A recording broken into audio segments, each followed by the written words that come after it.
Folks, welcome to the Naren Agarwal show. Today we have somebody who's been treating our hearts a lot because of his ice cream business that he has. But he personally treats my ears a lot because he's such a wonderful speaker. Today we have Mr. Kunal Pabrai. He is the owner of the Pabrai's natural ice cream chains around India, famous for its Nolen Gur ice cream. He is also an established speaker, distinguished Toastmaster, and founding president of the Kolkata Toastmasters Club. I'm so happy to have you on board. Kunal, welcome. Thank you, Naren. Great to be here. I'm so happy to have you. Somebody who's such a great communicator, somebody who's an entrepreneur, and somebody who makes people happy with ice cream. We try to. Awesome, Kunal. Well, my first question to you is, you're a distinguished Toastmaster. That's a big feat, but a lot of the viewers, a lot of listeners probably don't know. So Toastmasters is one of the biggest organizations in the world when it comes to public speaking and leadership. You were the founding president. Yeah. What was the journey like from starting a club in Kolkata, one of the most prominent clubs in one of the most prominent cities of India, a speaking club, and taking that forward and now also becoming a distinguished Toastmaster? What's that journey? What's that process? So at an individual level, my personal journey started a little bit earlier. It started in 2003. I was in Bangalore in Jain College there. And Jain College is one of the very few forward-thinking colleges. So they had Toastmasters integrated into the college curriculum. So for the first 2 years, every student had to go through Toastmasters, which is amazing. They were way ahead of their time. They still are. And so I got this opportunity to figure out and get over one of my biggest fears. If you speak to any of my school friends from Calcutta, because I'm a Calcutta boy, I studied in La Martiniere right till class 12. And if you speak to any of my school friends, they will tell you that in school, I was one of those extremely shy kids. So if there's any listener out there, and if this story, which I'm about to share, gels with you, you'll know what I'm talking about. So I was in La Martiniere, we've got a boys' school and girls' school in Calcutta, and there's a road that separates the two of them. So I was such an introvert that if I was sitting with a group of friends or standing with a group of friends, in somewhere, and some girl from the girls' school came over after hours and was just speaking to someone else, I would immediately become like Raj Kutrapali in the first few seasons of Big Bang. Like my mouth would just close. I would not be able to talk. And if in class 6, 7, 8, sometimes the teachers ask you to stand up in literature class and read a few passages. Worst nightmare ever. Wow. So I would, knees buckling, terrified kid, hiding on the desk, not meeting the teacher's eyes. That is quintessentially the kid I was while growing up. So when I went to Bangalore and got exposed to Toastmasters, it really helped change things around. And in the last 17 odd years, I have seen multiple people who have been petrified of speaking find their voice and become comfortable orators. And That's I think awesome. for anyone I'm free pitching Toastmasters right now, but it is a great organization. And if there's anyone amongst your viewers who is afraid of public speaking or is a good public speaker and is looking to fine-tune their skills, Toastmasters is a great platform for you to explore that. Well, I would agree. Like, I'm personally a Toastmaster myself, and I love the experience and the kind of quality. We see all kinds of speakers, and everybody is getting better. The environment is just totally different, and it just encourages you and pushes you to be better and better. Yeah, so when I was in Bangalore after college and I worked with EY for a couple of years, I was working in their risk advisory and fraud investigation divisions. And in 2007, I requested for a transfer to our Calcutta office, to EY Calcutta office, with the idea of helping my dad out because he's a first generation businessman and we had a brand called Tulika's Ice Cream way back in the day. So I remember it. Yeah, anyone who's more than, say, 30, 35 would definitely remember Tulika's. It was one of those iconic ice cream parlors and multi-cuisine restaurants back in the day. So he started that, and at its peak, I think we had about 2,000 retail touchpoints across Eastern India, across almost all the eastern states. And That's a lot of touch points. 2,000 retail stores. it was a mass market ice cream. So like Yeah. Vadilal, but it was big. It was huge operations. A regional player for sure, not a small player at all, and it was fairly well known. And so what had happened was, while I was in college, I think from 2003 onwards, the ice cream industry had become really horrible. And if any of your parents or you yourself are in business, businesses have cycles, and sometimes industries have cycles, and it's possible for some industries to go down a negative cycle. So a few years ago, steel had the same issue. Correct. Steel industry was completely bleeding, and it was really bad. Kind of like the telecom sector and the automobile sector in India right now. Yes. The whole industry is going. COVID has been a blessing for the telecom industry, because it's been a huge boost. All of a sudden, everyone is working at home and upgrading their plans and getting 2 internet connections, just to make sure that their work continues. So it's been a huge benefit for them.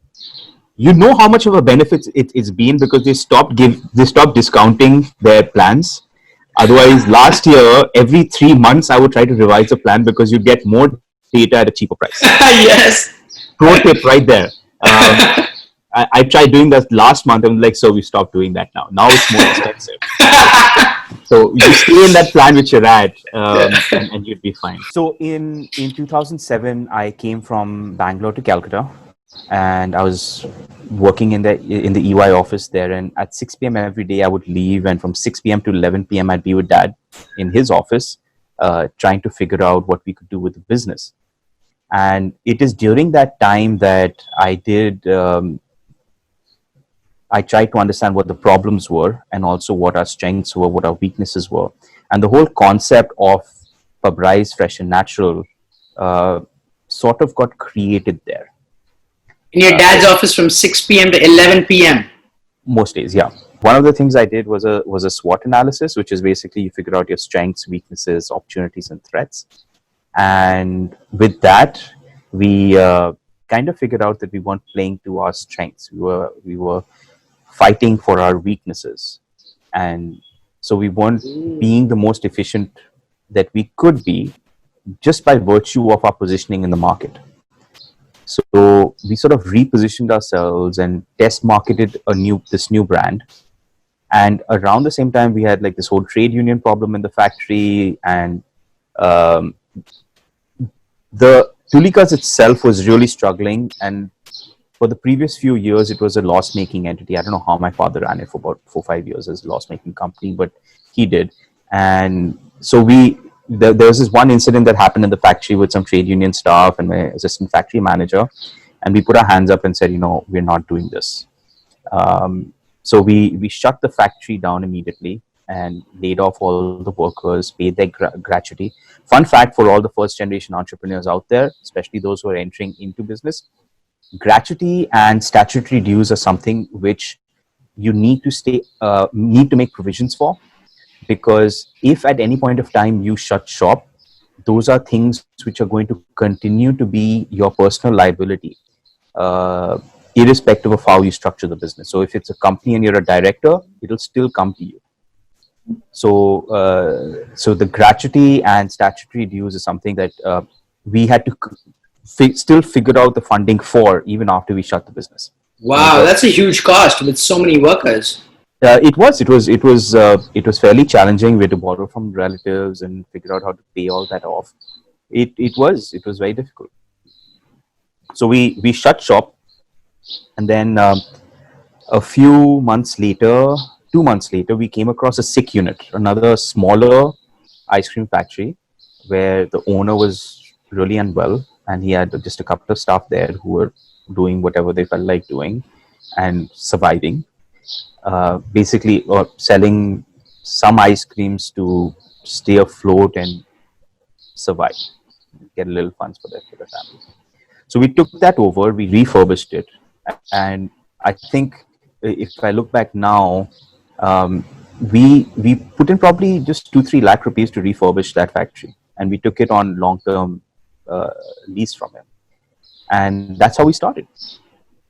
So if in the first 6 months, we started in October, by March we had done about 16 lakhs of sale, which is a good start for a. So this is October 2008. This is October 2008. Yeah, and from there it just kept going on.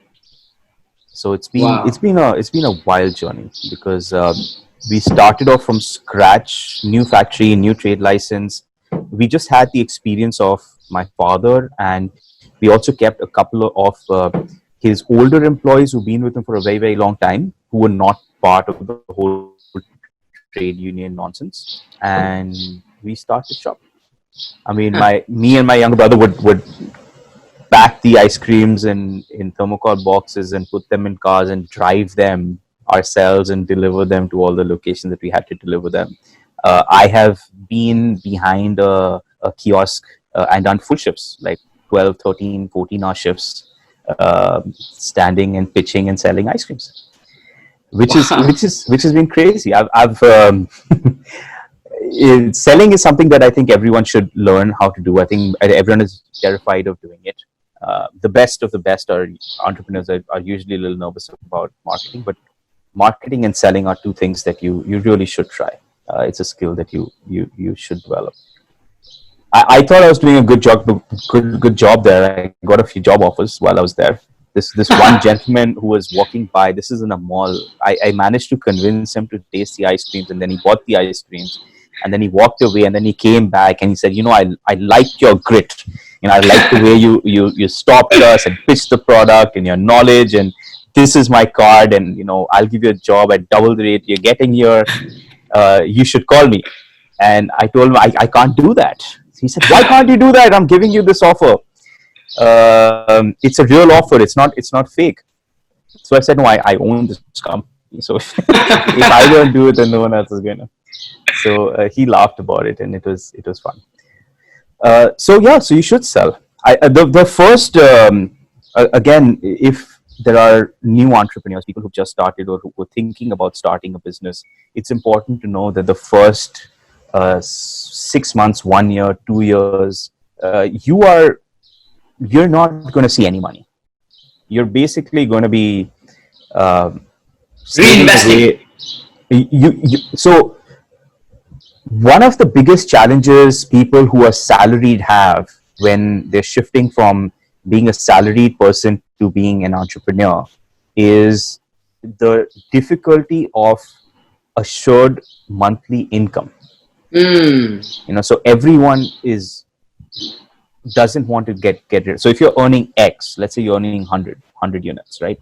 And you leave your job, you want 100 units minimum. So he's like, okay, I'll do this business. I'll save up this money. I'll put this up, but I need to have at least 100 units. Otherwise, because you're always comparing it with that opportunity cost, and it's difficult to sustain in the short term. Yeah. But for an entrepreneur, the long-term focus is so important. Yeah. So the first 2 years are usually the most crucial in this particular thing. So that's just a heads up, which I think a lot of people don't realize. It is okay to try and continue working and start off your business in some way, shape, or form and bring it up to speed and then leave if you can get that figured out. So that's how we started. That's how we really started. Wow. So and you started the Toastmasters Club in 2008 as well. Tell us a little more about that. How was managing both of these? And sounds like you're a real hardcore hard worker, because I mean you had a full-time job and then you were working with your dad's ice cream company 6 to 11, and then you also started Toastmasters. How do you do all this? So Toastmasters was just something I had to do. I was deeply passionate about it, and with the backdrop I've shared, I was a very dedicated, passionate Toastmasters. So when I came from Bangalore to Calcutta had no clubs. Okay, so you enter a city and there's no one. There is no one to help you. There are no senior Toastmasters. There are no assistant people. There is just nada. And then you have to actually figure out how to pitch get people together and start the club. So we Wow. did that, and it was crazy. It was fun. I had the first few demo meetings of KTM, Kolkata Toastmasters, at my residence, because obviously I can't fund a whole venue at that point of time, and that's how we started. So Naveen, if you've met Naveen Mishra and Abdul Rahim, they were there for the first meeting. So That's amazing. they'll be witness to that. Yeah. So it was difficult because you're teaching everyone who don't know anything from scratch. We also were lucky enough to get an inquiry from TCS at the time. So I got a call from some of the senior Toastmasters in Bangalore saying, Kunal, hey Kunal, we know you're back in Calcutta. There are some people in TCS that are looking to start a club. Can you help them figure this out? So I said, sure, of course we can. So I went there and met them. There were these three people who were there at the time: Sheeladitya, Anandita, and Onesha. Sheeladitya and Anandita eventually ended up getting married, and they're a really sweet couple. They were in Hyderabad for some time. I think they've moved now, and Onesha was there, and so I helped the three of them, and we conducted demo meetings, got employees there. It was a little surreal because I remember I was around 22 at the time, and I go inside this for the demo, for first meeting that we're having with the employees of TCS. You enter this room where the average age is 35, 40, and you're 22 years old. Okay, so I remember this one evening, I came about 5-10 minutes late. It was a 7 o'clock meeting. I reached at about 7:10 because of traffic and all that. And I remember entering the room and then just taking control and organizing the meeting. And I spoke to Onesha much later, who ended up becoming my wife, by the way, which is Wow. Yeah, the biggest thing Toastmasters has given me beyond communication is the love That's of my a life. Yeah. crazy story. So I asked her much later, when we were dating, that what was your first impression of me? Because you saw me just walk in and do this. She said, Kunal, at that time I thought you were like, what, maybe 30, 32, married with a kid, so I got a rude shock when I came to know that you're just 22. And she's about almost 2 years older than me. So she was Wow. 24 at the time. So for her, she keeps joking that she never thought she'd get married to someone who's younger than her. But in all fairness, I felt 32. You kind of Because yeah, you were taking control of a meeting that where the average age was about 30, 35. Yeah. So it has been fun. It has been a lot of fun being in Toastmasters. That's how we started. TCS was the first club in Calcutta. It was the first corporate club as well as the first club in Calcutta. I was, of course, the mentor for that club. And then we started KTM in May 2008. And then after that, the next club was in PwC, another corporate club. But these are the first three clubs that we opened up in Calcutta. Wow. So how has Toastmasters and business and entrepreneurship been related for you? And what has each given to each other in your experience? The ability to talk and communicate is very important for every entrepreneur. If you don't sell your own product, no one else is going to do it for you. If you don't beat the drum yourself, no one is going to hear any music. So it's important for you, especially if you are someone who's shy or who may not be very confident, to actually go out there and pick up those skills, because they are important. For me in Toastmasters, I remember one particular incident that was an opportunity which I would not have taken had I not been in Toastmasters. So I got this random call from one person one day, and they said that is this Mr. Kunal Pabrai? Yes. So they said, we're doing this show called Chote Business Bade Sapne, uh, and it's being done by, I think, CNBC. So I said, okay, what's it about? So they said, you have to just come up with a presentation, and you have to give the presentation on stage, and there'll be a couple of senior industrialists who will be there, who may ask you a few questions, and you can answer them. It'll give you a platform to talk about your business with the larger audience. So I said, okay, that's great. I could do that. They said, oh, and just we also wanted to let you know that it's going to be televised. So there'll be television cameras. So I'm like, wow, okay. That's interesting. Sure. I don't mind. I could do that. So the fellow then paused a bit and said, oh, one other thing. I said, yeah. He said, it's tomorrow. I said, cutting it a little fine, aren't we?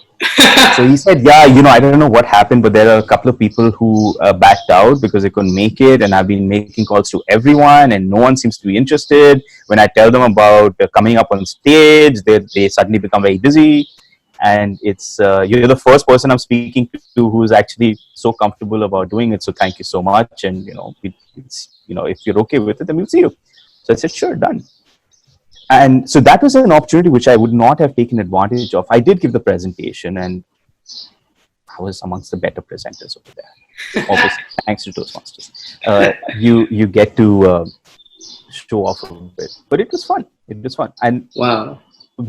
I got visibility with also some of the large industrialists in Calcutta.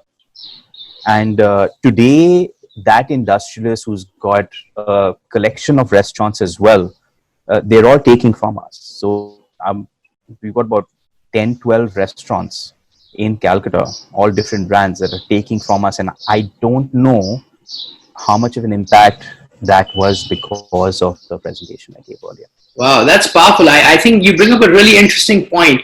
We often are scared to speak because we think about the cost of speaking and the cost of reputation that we might have if we mess up. But we don't take into account the opportunity cost of not speaking and not putting yourself out there and not being confident. That's an amazing point you bring up. So make use of every opportunity for sure, whenever you can. Yeah, you got to be on the field with a chiseled bat. So if any ball comes, you can hit it for a 6. Yes. Yeah. You can be your own version of Sehwag, Sachin or Dhoni. That's awesome. So Kunal, being an entrepreneur communicator, this is great. But there's other aspects to entrepreneurship. Just being a good talker and being a good communicator doesn't cut the deal. What are some things that are required for someone to grow a business? Shut a business, start something new, and then take it to a place where you have about 23 odd parlors in about 13, 14 odd cities around India with a brand name. At the same time, a product that is so famous, the Nolen Gur ice cream, which is a household name in Calcutta right now. What does it take? What are other aspects that are needed? So the Nolen Gur ice cream is something that I think everyone must try at some point of time. Even if it's not in Calcutta, you could try it in whichever city you are. And it's a very unique flavor. So apart from the Nolen Gur ice cream, I actually, when I meet people, I get very excited when they talk about a flavor which is not Nolen Gur, because I've heard Nolen Gur for so often that I get proud when one of the other children sort of... Oh, I love the coconut, tender coconut too, by the way. There you go. Okay, good. So that is definitely there. So what are some of the things you were asking me? What are some of the things that I feel other than communication for entrepreneurs, what are some other aspects that entrepreneurs need to get right to be able to grow a business? I think one thing which is definitely underrated is experience. So if you get someone who can partner with you or work for you, who has a lot of experience from the field, that would be invaluable. So I don't think we would have been able to grow as fast as we did had we not had 25, 30 years experience that my father brought on the table. So it's a new business, it's challenging, it's new for him as well. We're doing new things. The product line is something he's never made before. So when we started Pabrai's, we started with 0 flavors. None of the flavors from Tulikas we got back on into Pabrai's. So in Tulikas, the top 3 flavors were vanilla, chocolate, strawberry. In mass market ice creams, those are the top 3 flavors. So the vanilla ice cream we were now making from imported vanilla pods, right? Which is at that point in time around 17,000. Now it's I think 34,000 rupees to 37,000 rupees a kilo. Wow, that's like $500 a kilogram. That's crazy. It's very expensive. And the chocolate ice creams we made were from high quality, naturally processed cocoa. We don't use preservatives. So there's a huge learning which took place, and for any new business person, it's important to know who your target customers are, and also to try and create value which is not currently there in the marketplace. So if, for example, if we would try to sell these high quality ice creams with Tulika's brand, it would have created a conflict because they're two separate market segments. You know, you've got Tulika's, which is a mass market ice cream brand, and Pabrai's, which is a niche gourmet ice cream brand. So the way the manufacturing is done is different. The way the product is sold is very, very different. So these are the two things as far as new entrepreneurs should be aware of. The other thing which I think they should be aware of is that don't worry too much about capital. A lot of people get stuck up on capital. If you are someone who's stuck up on capital, yes, you can do the traditional things of taking a loan, but there are also other ways in which you can raise funds. And studying, research, and just creativity is what it takes. So we started franchising. Now, when we started the business, we didn't have a huge cash pile because we'd been a loss-making company for quite some time, and we barely put together 2-3 lakhs to start. So we were a very, very lean company. So one of the things that we did is to expand. Instead of having a system where for every new unit the company spends a certain amount of money, we flipped it over and we created a model which exists in the world, but which most people don't understand, and which is very challenging. Tell us a little more about this. Let's get into details of franchising. Yeah. So franchising is giving a license to run a business as per certain defined systems and processes and protocols. So just like McDonald's franchises its stores, Subway franchises its stores. Yeah. So that concept. Like, for example, in McDonald's, they're supposed to use a particular type of potato to make the fries, which is what causes the fries to be long. I remember 10 years ago when I was in Delhi or Jaipur, I remember going to McDonald's and they just opened up then. And I remember having the fries and they were beautifully long, perfectly. So imagine this long fry, which is probably about 5 inches, 6 inches. And you hold it from one end and it doesn't sag at all. You know, it's uniformly crisp. You bite into it. It's soft inside. Beautiful. Absolute fantastic fries. I went 5 years later and it wasn't the same fry. So they had started getting, just the regular potatoes. You had like these goody little small fries which are there. And I knew way back then that there's a huge quality problem that the Indian franchise is having. And to any customer, the writing was already on the wall. And there's a huge fiasco which you may or may not be aware of that happened with the gentleman who was running the franchise in India as well as McDonald's International. And huge tussles. This is with the franchisee who's running, I think, the northern and the western master franchise of McDonald's. So it's important. Figuring out franchising, it's very important to have the company's systems and processes followed by every single person that's out there. So the customer has this exact same experience. That's what differentiates a franchise from a dealership. In a dealership, what happens is that you give the product to the dealer and then he sells it however he feels like. Right? In franchising, it's exactly like you said. It's like going to a KFC or a McDonald's or a CCD. It has the exact same look and feel.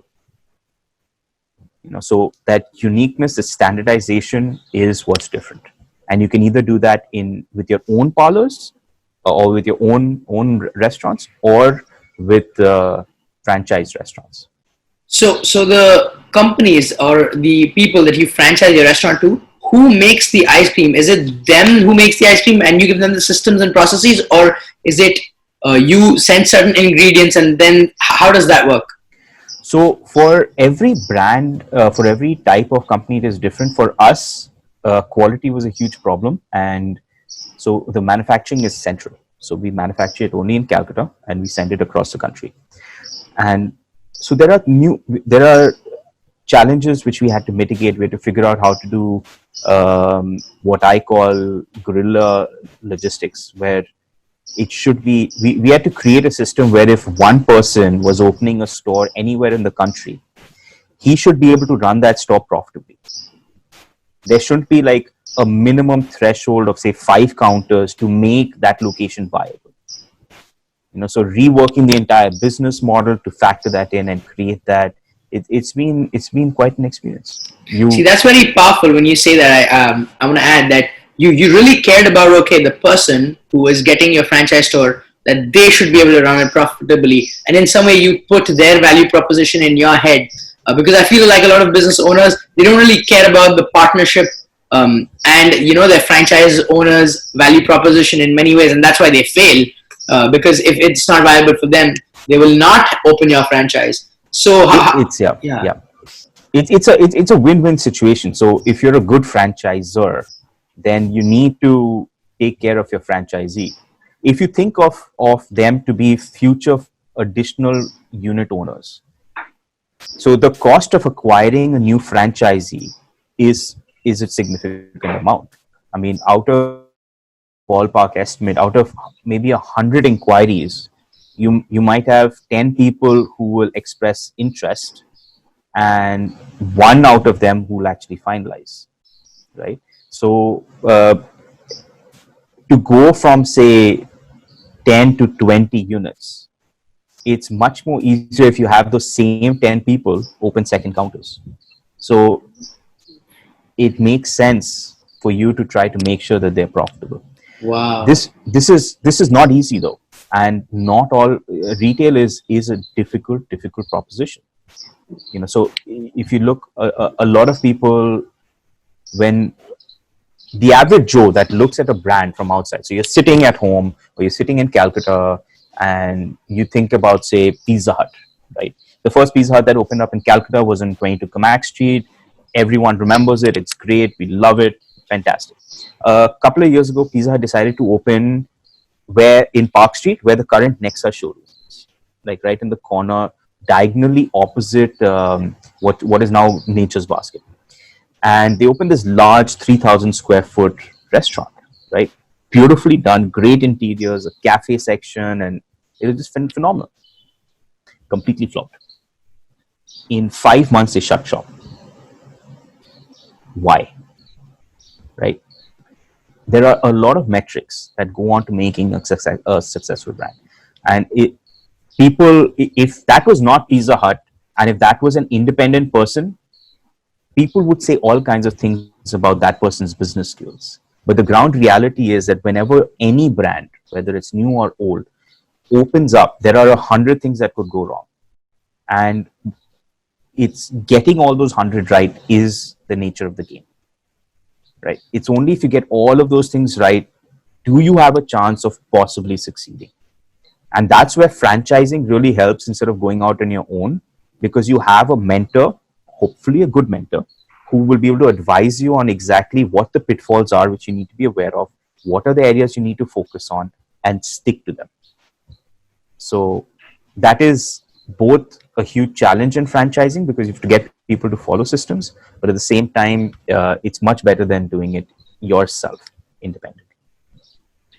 Wow, that's super insightful, and it's crazy that you share Pizza Hut's story, because that's an eye opener, right? We think Pizza Hut, they got it figured, every store will run fine, but that's not always the case. Even big brands can go wrong if they don't keep everything in mind. Yep. Wow. There are so many stories. I could go on with brands. Barista had a beautiful, one of the best cafes in Calcutta that I've seen on Guru Sadar Road. And then one fine day, they suddenly bought it up. And when I asked them what happened, the rental agreement they had with the landlord was for 9 years. Once 9 years finished, he doubled the rates. And they couldn't obviously meet that. So they said, okay, fine, we have to close. Which is crazy. Which is just crazy. So challenges. With your retail model that you follow, do you typically try to own the land and the retail shop, or you typically try to rent and keep the cash flow going, but not invest so heavily in the real estate? We usually prefer taking a rental although if we have any franchisee, or if uh, you have anyone who has the funds to run it themselves, then yes, it makes sense. The only downside of running from your own store, it's an intellectual and emotional one. People tend to get lazy. So when you're running your own store, the only downside I see in that is people get lethargic and lazy. And as long as that doesn't happen, you should do much better. Wow, whoa. This is really interesting. Okay. So if you are on a rented property, you gotta keep paying the rent, which Because means you've got that you a gotta, gun. Yeah, every yeah, month you have to pay that rental amount. So if it's 50,000 rupees, you're waking up every single day knowing that there are these fixed costs, and they have to be met.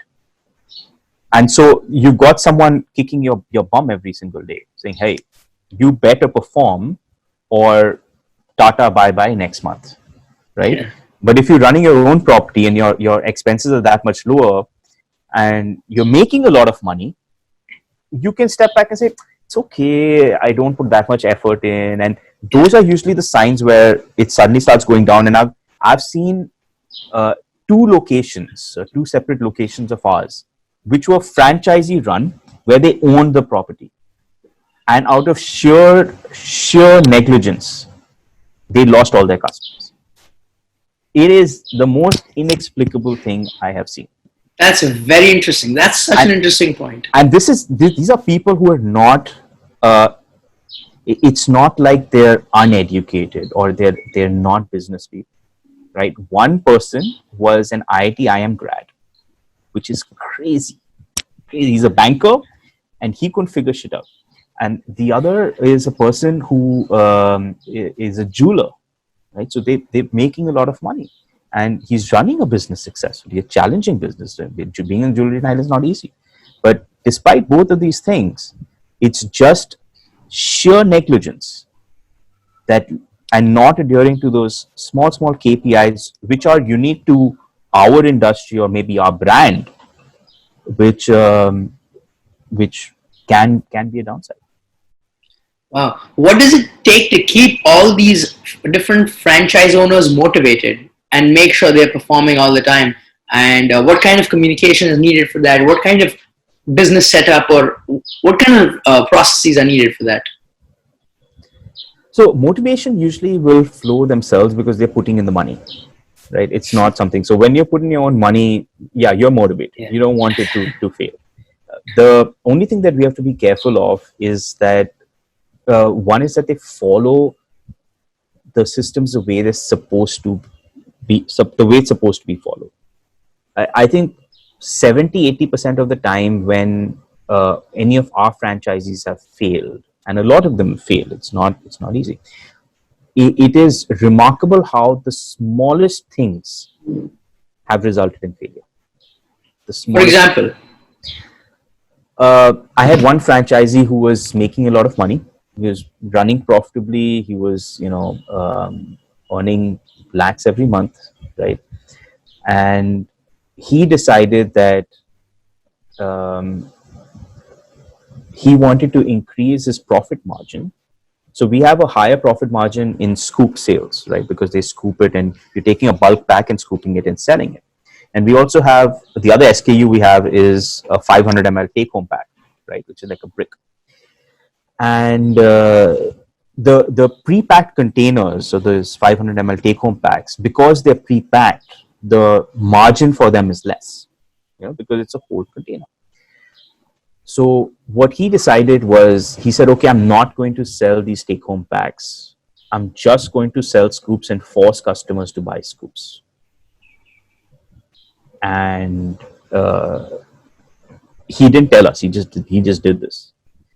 So because of our systems, after we got information after some time that, in the last 1 week, we've not had any sales of 500 ml. So we called him up and we said, what's happened? You were doing perfectly fine. Why is your 500 ml sales suddenly fallen off a cliff? So he said, no, this is what I've decided to do. So he said, why are you doing that?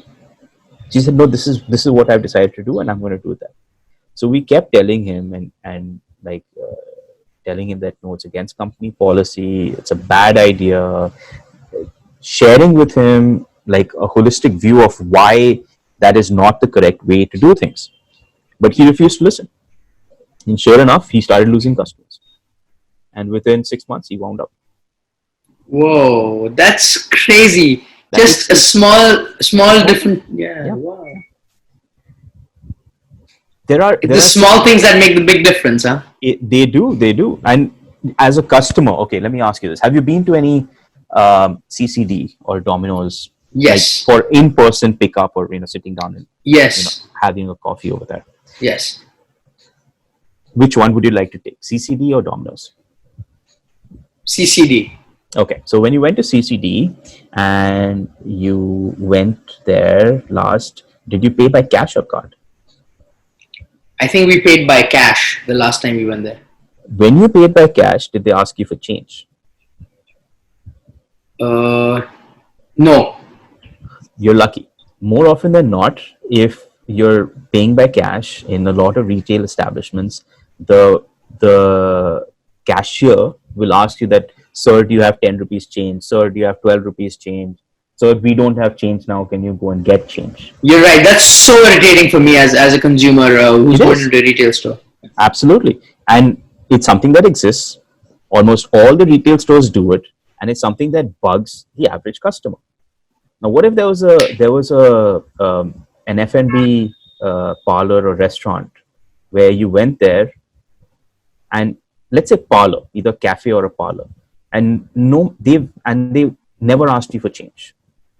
They never. You give them a 2,000 rupee note, they just give you back the change. Your experience suddenly becomes tremendously different. Suddenly you consider that brand to be way ahead of everything else. And that's something that we've done at Pabrai. So one of the SOPs is that at no point of time should the cashier ask the customer for change. That's amazing. I would have never thought about something so small. And they are supposed to points of time, 500 rupee notes, 100 rupee notes, 50s, 20s, 10s, 5s, 2s, and 1s, right? Because as a customer, I don't want, if I'm supposed to get 70 rupees back, I don't want 10 into 7 notes, like 10 rupee notes 7 times, right? Or if I have to get 90 rupees back, I don't want them to give me 9 of those 10 rupee notes. Or I have to get 9 rupees back, I don't want 9 coins of 1 rupee, right? It's the smallest thing in the world, but the amount of goodwill you put in is just remarkable. And this has added a lot of value to our branded stores. It's one of the challenging areas with a lot of franchisees, though. So when you try to tell them that, hey, this is an SOP which you must absolutely, no matter what, always adhere to, sometimes they don't. They don't realize the significance of it. Yeah, they don't. They just don't. And so as a result of which, the bonus branding that you could have gotten, you don't get. And everything is interlinked in this. So literally, if you're a business owner, there are 100 things that can go wrong, and it's your job to try your damnedest to make sure none of them go wrong. Wow, that's powerful. So yeah. How many stores do you have self-owned, and how many stores do you have franchised? So we've tried our best to not open too many stores ourselves. We've got 2 stores currently, and I think in Calcutta now we're looking to open a few more, either ourselves or we're opening 1, 2, 3 new franchise stores. So ironically, whenever we start looking, we invariably get a person who contacts us and says, I want to get a franchise for that location. And if things work out, then we'd much rather have a franchisee running, because they give that extra effort. They go there every day. They interact with the customer. And you can focus on production of the ice cream and then sending it to them, rather than focusing on running the store. Since franchising is something which we've consciously taken a call on, we are trying to not open too many stores ourselves. Although internally, as a brand, we have also taken the decision to open more company-owned stores now, because we're finding that the adherence to the basic KPIs is much more easier if we are doing it. So the reasons of failure are that much less. And Correct. so we're doing both right now. Currently. So we have 2 stores of our own. Okay. And I guess that helps in some way, because when you run a store yourself, you also get the idea and the feel of how customer trend is changing, and then you can integrate those new changes to other franchisees, and you're still in touch with how retail customers are behaving in the parlor. It's important to have at least a few stores of your own. If nothing else, any new, the reason why it was very important for us, we felt, to have at least a couple of stores is because any new product that we're introducing, we have to test run it ourselves. Right? So we introduce milkshakes, we introduce thick shakes. We're planning to introduce other categories as well, but we would need to test it first ourselves, figure out what the problem areas are before we launch it and give it to everyone else. That's awesome. With the COVID situation, how do you think ice cream consumption is going to change? What the impacts are going to be on retail walk-ins to ice cream parlors? I think you're in a better position because you are this gourmet ice cream place which people kind of trust too, rather than a very dirty ice cream parlor that does not maintain hygiene. But in what ways do you think stuff is going to change? So there are two parts to this. One is the impact it's already had, right? COVID has bludgeoned the ice cream industry, because what happens is, in the ice cream industry, you have a much higher sale on average. So you get 2x the average sale in the months of in the summer months of March, April, May, and a little bit of June. That entire thing is wiped out. So what usually happens is that this sale of half of March, April, May, and a little bit of June, this accounts for maybe 50% to 60% of the profits for the year. Okay, because you've if you look at just pure sales, you hit your break-even point, and then every sale you do, you get that much more. So that's been a huge blow. And I think for most ice cream brands that are pure ice cream brands, that are not serving some food or cafe or anything else inside, it's going to be very difficult for them. This entire year is going to be, from a financial perspective, a major washout. So that is one. The second is, are things going to move forward? I think it's important to focus first and foremost on hygiene and safety. It goes without saying. If your customers are there, you have to try your best to make sure that you have systems in place to prevent any kind of infection. Having said that, most of the literature out there currently says that eating food that may be contaminated doesn't really cause COVID. The consensus amongst the medical community out there is that the moment you consume the food, it reaches your stomach, the stomach acids kill the virus. It's only if the virus enters your respiratory tract. From there, it then goes to other organs and creates havoc. It goes from the respiratory tract into the bloodstream, and from the bloodstream into various other organs. So it takes that route. It doesn't usually go from the stomach. Yes. So a lot of people are worried about having food from outside. My feedback to them would be, as long as you are careful of how you handle the packaging, you're okay. The food itself won't be a problem. So you bring whatever packaging you have, and either, if it's a container, you can wipe it with any sanitizer or Dettol water, and then handle and open the package. Or just, however, the food itself should not be a problem. So hygiene would be the first thing that I think every restaurant or food brand should take care of. During the time of this crisis, we won't be only been offering home delivery or pickup. We've not let anyone actually enter our stores. So we've tried to keep our store fully sanitized. The staff are there. They're adhering to the safety practices that we've instructed them to adhere to. But the possibility of outside infection, we just wanted to mitigate, so no one is allowed inside the store. We are trying to figure out a way to do it that would not expose our staff as well as not expose other customers to infection by touching an infected surface. It is a challenge, and we are speaking to other industry leaders to figure out how we can best do it to prevent any issue. But I do think that it's this virus is, on a personal note, I feel this virus is not over. It is going to continue for some time. The cases are going to spike. There's a possibility that the virus is going to keep getting weaker as time goes on, because if you study how viruses move over a period of time, the multiplied versions of the virus tend to get weaker over time. Right. So we may be seeing that.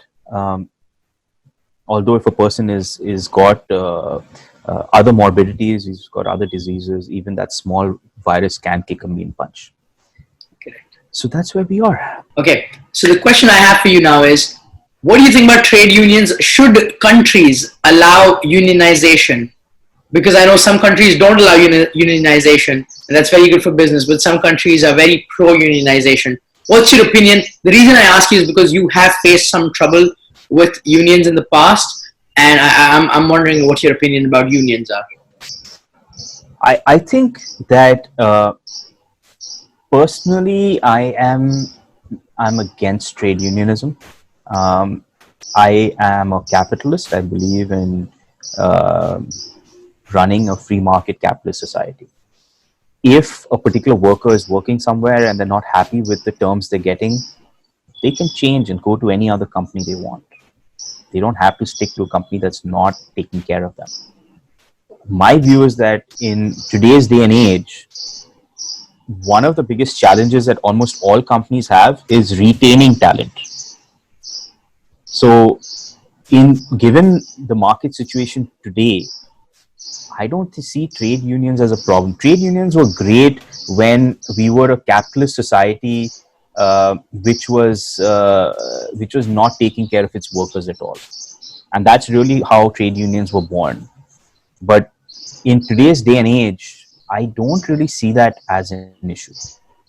I believe that there are innumerable opportunities out there, and anyone who wants to keep their staff will do in any case whatever they can to make sure that the staff is comfortable, taken care of, and stays with them.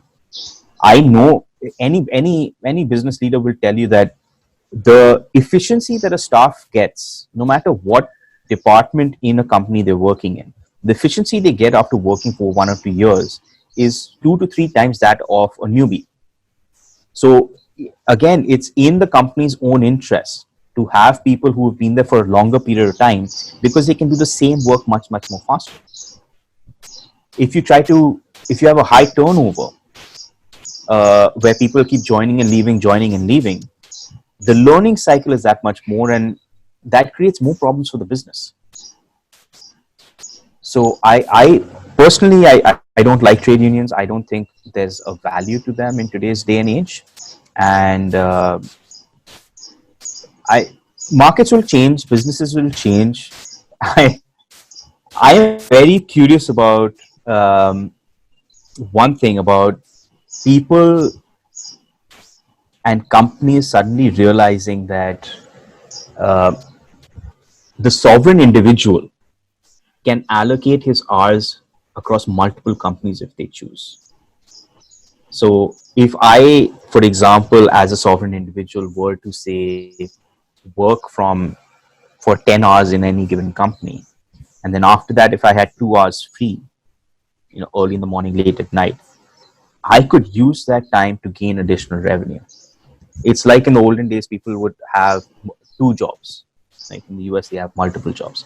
Same system. You could have multiple jobs, and with work from home increasing, this might become something that gains greater traction.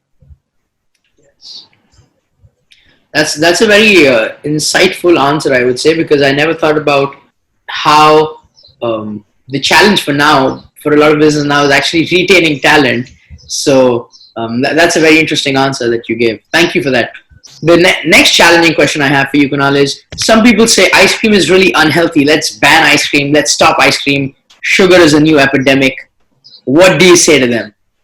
We have sugar-free ice creams. For all the health puffs who don't want sugar in their product, we have sugar-free ice creams. And so we have a lot of diabetics in India, and for my mother's side family are all diabetic. We are using a fourth generation sweetener, which is actually a prebiotic. It aids in the growth of gut bacteria, and it's sweet. You don't have the awkward taste of stevia, which is there. So it's a great product. A lot of people who are conscious of their sugar intake are enjoying the ice cream. Beyond that, I think ice creams have earned themselves a bad rep. They're not as bad as people think they are. Ice creams are one of the few very wholesome foods. So ice creams have, when I say wholesome foods, what do I mean? Ice creams have a very good balance of all the major food groups. So ice creams have protein, they have carbs, they will have a small amount of sugar because you have milk sugar as well, and they have fats. So ice cream in and of itself is a complete meal. You could substitute your lunch or dinner with a couple of scoops of ice cream. And if you're buying it from a company that's making natural ice cream, so ice cream with natural ingredients, whatever ingredients you're adding get included. So if you want to have a fruit salad, all I'm saying is you could just take 3 scoops of ice cream. That's amazing. And tender coconut could be one of them. Wow! So I bet the users are delighted to hear this. All the ice cream fanatics and the viewers, because now they know that they can have ice cream. And I actually have never thought about it like that. I never thought of ice cream as a full meal. You always are marketed it as a dessert. It's something that you do to treat yourself and spoil yourself at the end of a meal. But what you're saying is you could actually replace your meal with an ice cream, and that would make you healthier. And if you look at other food items which are out there, not all of them are fully balanced. So if you have, say, for example, a lot of people have noodles, right? They'll have a packet of noodles or chow mein, right? So there you have your carbs and your fat, but your protein is found wanting unless you add it separately or you have some protein source. So not all food items that you consume will have. If you have, for example, aloo ke parathe, right? There you have your carbs and carbs, but what happened to the rest, right? So ice creams do have that balance, which I think make it slightly better. Apart from that, it's very light on the stomach. So if you got an upset stomach, and a lot of people in the tech field, if they eat out a lot, they tend to get upset stomachs. Ice creams are very soothing for the stomach and the digestive system. So if you got an upset stomach, even a doctor would recommend just taking vanilla ice cream and having it. So vanilla ice cream will just calm your entire stomach down. Wow, that's pretty cool to know. I didn't know that. Yeah. There's one other side topic in this which I think your listeners might want to know about, and that is because we spoke about ice creams and food and nutrition. There is a conversation out there about how you got ice creams on one side and something called frozen desserts on the other side. Yes. So frozen desserts, Amul did this horrible thing by trying to communicate that, oh my God, frozen desserts are poison, and they are made with dalda and this and that and vanaspati oil, and you feed it to your kids and they'll die. That's extremely far from the truth. It's remarkably far. So ice creams in this particular context have two base. The thing that separates both of these categories is the type of fat which is used. So you could either use milk fat. Milk fat means either cream or butter, right? If you use milk fat, then it's supposed to be called an ice cream. If you use a fat substitute, which are basically oils, right, then it's supposed to be classified as a frozen dessert. Now, using oils to make an ice cream doesn't make it a worse product. An easy way to understand this from a nutrition point of view is that ghee, for example, ghee is like a milk fat, cream. If you're having food every day at home, how much of ghee are you using to prepare in your food? most households use a very minuscule amount of ghee, because if you use too much of ghee, it will clog up your arteries and you'll get a heart attack. It's for that reason that we use refined oils like olive oil, canola oil, so that it's lighter on your cardiovascular system. So when you have ice creams, the same philosophy extends in ice cream. So if you have an ice cream which is made with oils, it's actually lighter for you than its corresponding counterpart, which is made with milk fat. So this myth I just wanted to bust, that okay, this is bad for you. I'm not going to say that ice creams are bad for you, because a little bit of ghee or butter fat is still milk fat is still good for you. But in larger volumes, what we call frozen desserts might actually be a healthier option. Ooh, wow. This is very insightful for a lot of people. I think we don't know the difference, and that's a great comparison. Yeah, that's a great comparison. I really wanted to put it out there because after Amul came up with that ad, by the way, they were taken to court and they were forced to remove that ad. So HUL took them to court and they lost the case, and they were forced to admit that it holds no grounds and that it wasn't a proper form of marketing and advertisement, and they had to take it out, but the damage had already been done. So the Indian Ice Cream Manufacturing Association is also there's a whole association of Indian ice cream manufacturers that have been trying to educate consumers about the differences between both, because really both are okay. It's up to you. It's not bad per se. I think everything in moderation works. Yeah. Last question for you, Kunal. When making ice cream, yes, when doing the production, okay, the science, the ingredients, etc., that's one part. But how much of it do you think is emotion when it comes to serving somebody? Do you think that makes a difference in how people taste the ice cream? I know this is a kind of a philosophical, emotional question, but you can answer it your way. For sure, the environment definitely makes a difference. It's important to have a clean, neat, enticing environment in which you're serving the product. Definitely, at the end of the day, the food really sells itself. So no matter if you're running a food business or you're studying a food business, then at the end of the day, no matter how much of marketing you do, it's the food that's going to be the litmus test between success or failure. If your food is not good, you're just not going to go and have it again. And it's very easy to draw parallels because there are so many food counters or food units in every city which don't have the best interiors but make unbelievable food items.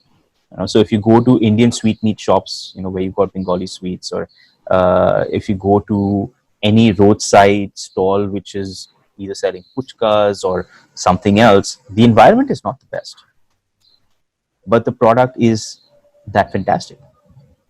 So if it comes to rolls and you're in Calcutta, there's so many people who are making Indian rolls, but I still enjoy going to Nizam's and having a roll from Nizam's. It's just the way they've made it. The product is phenomenal.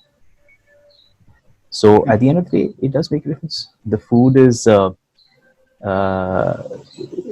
ultimate litmus test in this. Awesome. Well, Kunal, thank you so much for answering all the questions so honestly and giving us your time and heart. Lastly, do you have any questions for me? Yes, I do. What is how do you select the range of themes? What goes into your mind before you decide to say, hey, I would like to get this person on the show to get inputs? So that's a great question. Because I've noticed you've got a wide range of people there who are your correct. Yes. So the number one purpose of getting somebody on board is me also learning from them along with our viewers. So one big idea is to get people who will provide very different perspectives, because I think that's what life is about. There's so much around us. There's so many things around us, and everybody views it through their lens. And I would be doing this even if I didn't have the show, because I want to view life from different people's lenses. So all the people I think that would have an interesting perspective on life and doing certain things, I try to get on board. So whether they're from the film industry, the business world, from wherever. So I think that's number one. Somebody who has a unique and a different perspective, and somebody who can shed light and share that with us. So I think that's the biggest criteria that I look for in inviting somebody on and having a conversation with them. Brilliant. Wow. Well, wish you the best. It's been an absolute pleasure being here and talking to you. And I look forward to listening to more. Thank you, Kunal, and I look forward to getting some new flavors in my mouth from Pabrai's natural ice cream. For sure. For sure.